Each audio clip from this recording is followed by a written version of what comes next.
মূলত এটা হওয়া দরকার। যে পার্টি আপনারা কিভাবে দেখছেন?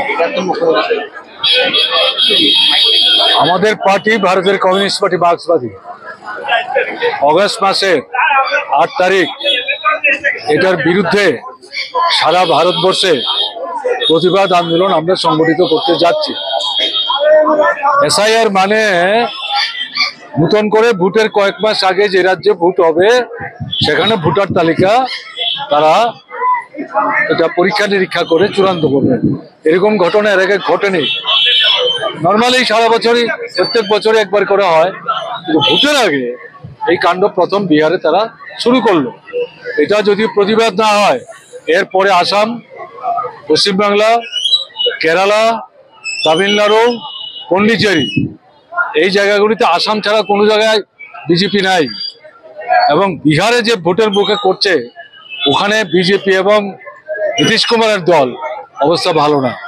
কাজেই এরকম একটা জায়গায় দাঁড়িয়ে এই ভোটার তালিকা সংশোধনের নামে মূলত টার্গেটটা তারা করার চেষ্টা করছে মুসলিম, তার সঙ্গে হচ্ছে তপশিলি অংশের মানুষ, ওবিসি অংশের মধ্যে বিশেষ করে যারা গরিব অংশের মানুষ।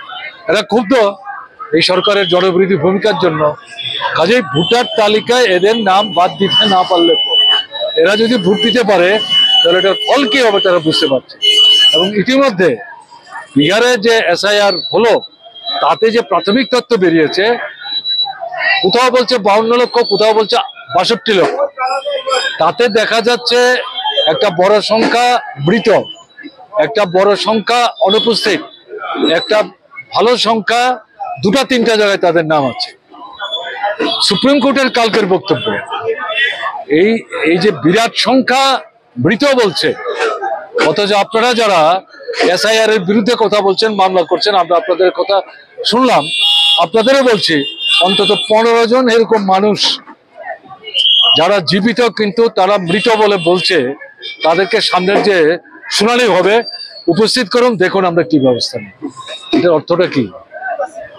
এবং এরা কি বলেছে, ভোটার তালিকা তারা যেটা করতে চাইছেন এটা নিয়ে আপত্তি আছে, কিন্তু সুপ্রিম কোর্ট এটা বন্ধ করেনি। সুপ্রিম কোর্ট বলেছে ভোটার তালিকা তো তোমরা যে কাজটা করছো নাম বাতিলের জন্য না, আরো বেশি বেশি মানুষের নাম ভোটার তালিকায় তুলো। এবং তারা যে যে বিষয়গুলো ভোটারের পরিচয়পত্র হিসাবে চিহ্নিত করেছে তাতে 2-3টা জিনিস নতুন করে যুক্ত করার কথা বলেছে। ইলেকশন কমিশন বলছে এটা করা যাবে না, কারণ এটা সেখানে নকল করে করা যায়, বেআইনি ভাবে করা যায়। সুপ্রিম কোর্ট বলছে তোমরা বাকি যে বিষয়গুলো দেখিয়ে তালিকায় নাম অন্তর্ভুক্ত করার কথা বলছো সেগুলো এই ধরনের করা যায় না, তার কোনো গ্যারান্টি আছে? আমি তো যেটা লক্ষ্য করলাম সুপ্রিম কোর্ট প্র্যাকটিক্যালি সেখানে আর্গুমেন্টাল স্ট্যান্ড দিচ্ছে। This is the feeling of the mass. কাজেই এটা একটা সর্বনাশের জায়গায় চলে যাচ্ছে।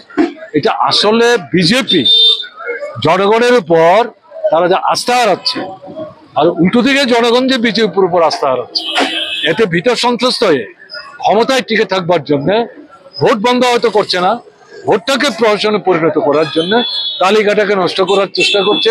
আমাদের ত্রিপুরায় তালিকা ঠিক থাকলেও আমরা ভোট দিতে পারছি না। এই যে জায়গাটা, এটাই হচ্ছে সামনের দিনে ভারতবর্ষের জন্য সবচেয়ে বড় বিপদ। এই যে নয়া ফেসিবাদ আমরা যেটা বলছি, গণতন্ত্রের ধাঁচা আছে, ভেতরটা অন্তঃশ্বাস শূন্য, গণতন্ত্র নিংড়ে নিয়েছে, এটাই নয়া ফেসিবাদের ঘৃণ্য চেহারা। তীব্রমতা দাবি করছে যে ত্রিপুরাতে এই লাগু করার জন্য, সেই বিষয়টা আপনি আমরা তো আমাদের বক্তব্য রাখলাম, তীব্রমতাকে জিজ্ঞেস করুন, তারা ব্যাখ্যা করে বলুন।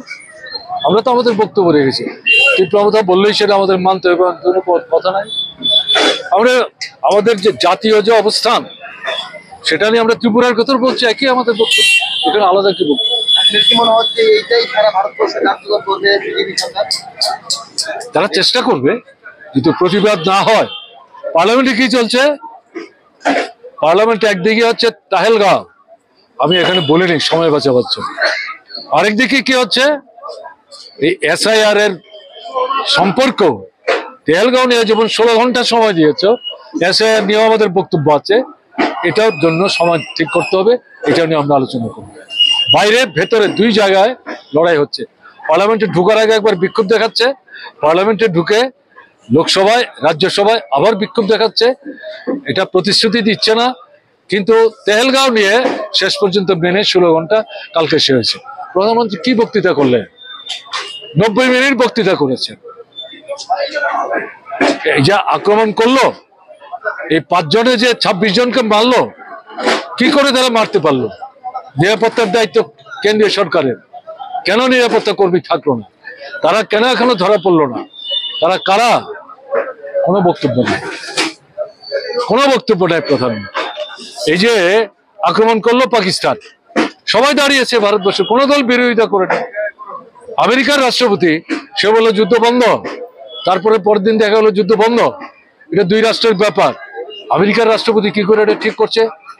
কেন তোমাদের বক্তব্য নাই? এর নাম কালকে 90 মিনিটের বক্তৃতায় প্রধানমন্ত্রী একবারের জন্য উল্লেখ করেন। What does it indicate? ভালো লক্ষণ না, দেশের অবস্থাটা ভালো না। এই যে আমরা বলছি যে নয়া ফেসিবাদী যে প্রবণতা, খোলসা থাকবে, ভেতর টঙ্কশ্বাস শুনে। ভারতবর্ষের মানুষ এটা মেনে নেবে না। যে কারণে এখানে বলতে গিয়ে ত্রিপুরার মানুষকে যেভাবে ভয় ভীতি দেখাবার চেষ্টা করছে, ভয় ভীতিটা শেষ কথা না, তার জীবন্ত অভিজ্ঞতা হচ্ছে জরুরি অবস্থা।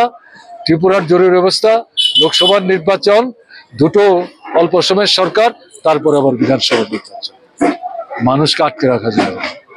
মানুষের চেতনাই হচ্ছে মানুষের জীবনের শ্রেষ্ঠ শিক্ষক। ওটার উপর আমাদের আস্থা আছে, আমাদের বিশ্বাস আছে।